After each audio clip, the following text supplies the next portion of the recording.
You ask Tiger to solve. This deals with linear equations with one unknown.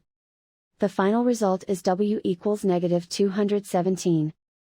Let's solve it step by step. Group all constants on the right side of the equation. Subtract 13 from both sides. Group like terms. Simplify the arithmetic.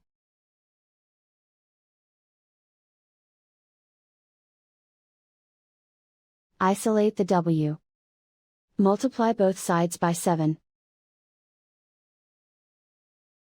Group like terms. Multiply the coefficients. Simplify the fraction. Simplify the arithmetic. And so the final result is w equals -217.